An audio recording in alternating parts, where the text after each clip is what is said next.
Karaoke muna nga tayo, sige nga, oh. Pampainit kasi meron pang pampainit na isa eh. Senadora Leila de Lima naman eh. Oh, dito tayo. Naku, mga bossing, sakit. Roque! Ayan na po, kakapasok lang na balita. Roque, hindi to magugustuhan ni Roque, mga kababayan. Pangalawa, hindi din to magugustuhan ng mga DDS. Mag-iingay na naman po ang mga DDS. Nako, pinupolitika nyo. Oh, si Roque, ganyan na naman po ang sisigaw niya mga yan. Kasi karamihan po dyan, hindi naiintindihan kung bakit inaaresto o kung bakit po pinapahagilap o kung bakit nagtatago si Roque. No? Wala lang. Hype lang sila. Alam nila nagtatago. Tapos sabay sasabihin, eto, isa si Roque sa biktima ng pamumulitika ng gobyerno ng Pilipinas. Eto, isa si Roque sa sinisikil. Kasi yun yung sinasabi, no? Nakatuon lang ho sila sa sinasabi ni Roque ng mga DDS, mga kababayan. Kaya sila, ang pagkakaalam nila, sinisikil ng gobyerno ng Pilipinas si Roque. Hindi na nila maintindihan na binibigyan po ng boses si Roque upang ipaliwanag ang kanyang sarili doon sa Kongreso. Kung ang mga kaperahan niya ba ay galing sa Pogo o hindi. Nagyabang si Roque.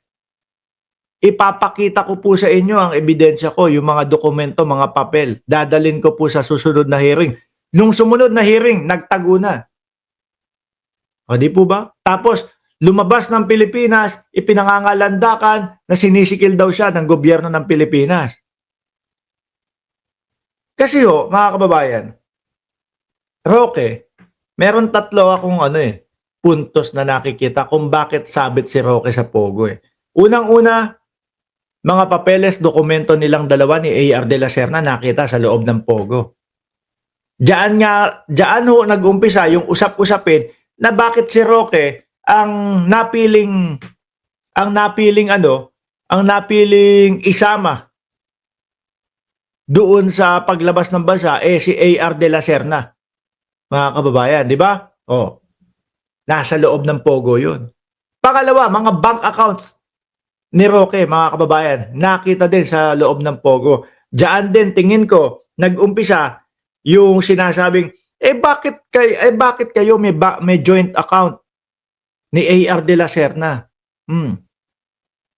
Kasi sabi ni Congressman Acop, ang nakikita ko lang gumagawa ng mga joint accounts is yung mag-asawa, mag-jowa, mag-asawa, mag-jowa, magkapatid, magnanay, magtatay. Kayo, mag-ano-ano ba kayo ni Roque? Naku, yung pagkakatanong na gano'n, medyo siguro kung saan man lupalop na nagtatago si Roque nung panahon na yon, baka nag-blush si Roque ho, mga kababayan. Pangatlo, yung in-check na nakita po sa loob ng bahay doon sa Benguet nila Roque. Sinasabi nila, hindi sa kanila nakapangalan, pero incorporators po sila ng bahay na yon, mga bossing. Dahil nakapangalan yung bahay sa PH2. Under PH2, sila lang din po ang mga nakapangalan.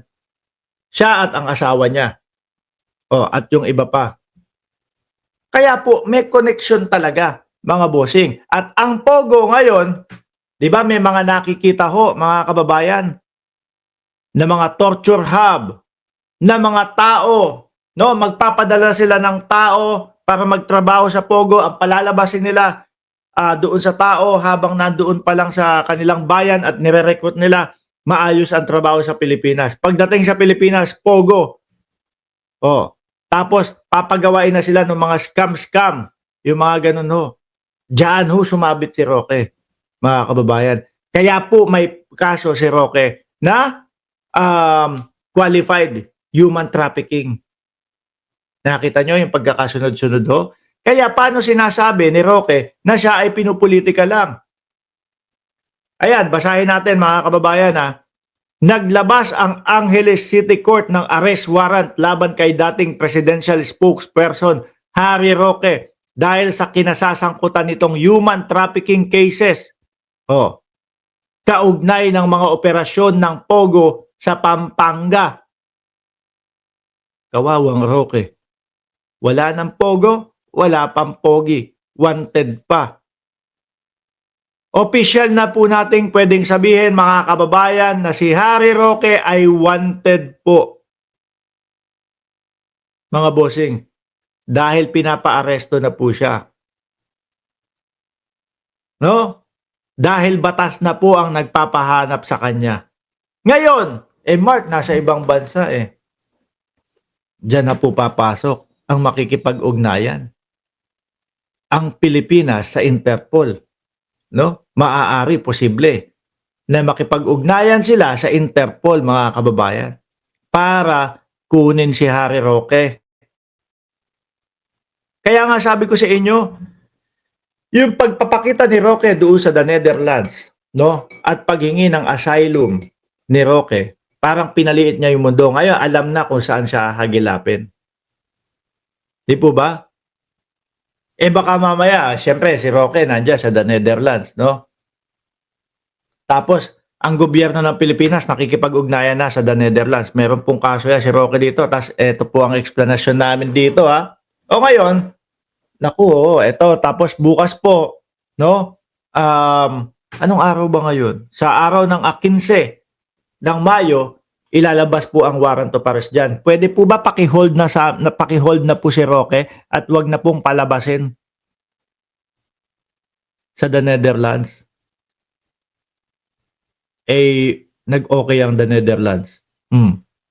Hold. Kasi, eto ang Pilipinas, kumpleto naman sila ng pagpapaliwanag, pati yung mga pagpapakita ng ebidensya na si Roque ay binigyan ng pagkakataon na magsalita sa Kongreso para ipakita o ipaalam yung tunay kung saan nanggaling yung pera niya.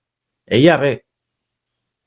No? Baka lalabas pa lang ng border si Roque, harangin na. Asa na po kaya si Pogi? Siguro okay na yung buhay niya, no? Siguro labas na din siya, mga kababayan. Hindi natin sigurado.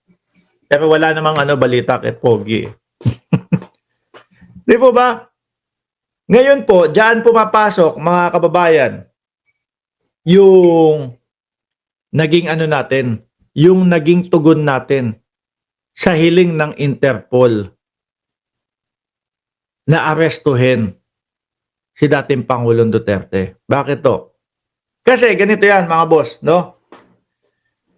Ang ICC humingi ng tulong sa Interpol, nakipag-ugnayan sa Interpol. Ang Interpol nakipag-ugnayan, no, sa PNP, mga bossing.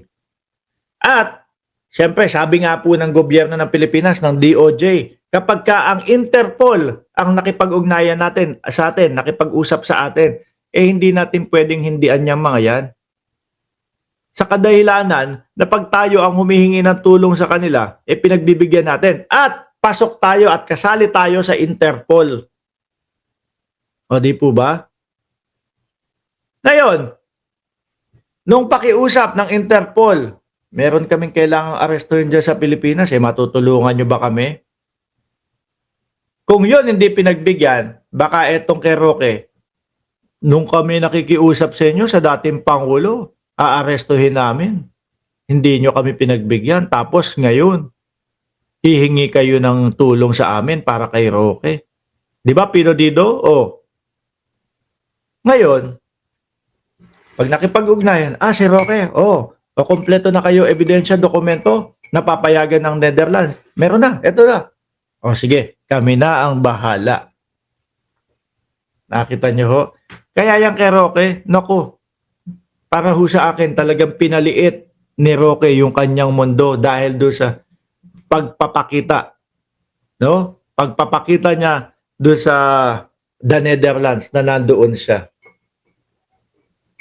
Kala nga natin dati nasa loob lang ng Pilipinas si Roque, pero nagulat tayo, nakaabot na ng the Netherlands. Roque! Anong gagawin? Sabi mo naman, di ba? Lame duck na ang ating gobyerno. Kumbaga, wala nang kwenta. No? Nag-aantay na lang na matapos yung termino ni Pangulong Bongbong Marcos. Iuwi mo na ang sarili mo, umuwi ka na. Total naman, lame duck na, lumalakas na kayo. Wala na magagawa sa iyo ang gobyerno. Di ba, mga kababayan? Sa oras na to, mga boss Chief Amoser, siguro si Maharlika nanggagala ite. Kaibigan niya si Roque. Kasama niyang gumagano, bangag, bangag, bangag. Bangag, bangag, bangag. Kasama, di ba sila? Eh ano naman nasasabihin natin kay ano? Sabi ni Ma'am Imelda Tolentino, bring her home. Roque. Oh.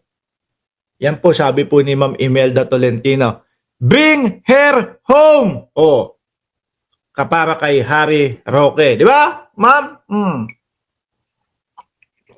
Ay naku, bring him home pala. Sorry. Ano sabi ko? Bring her home. sorry. Kala ko bring her home. No? Paumanhin ho. Bring him home pala. Kala ko bring her home. Roque, uwi ka na daw. No, wag mo nang pahirapan pa.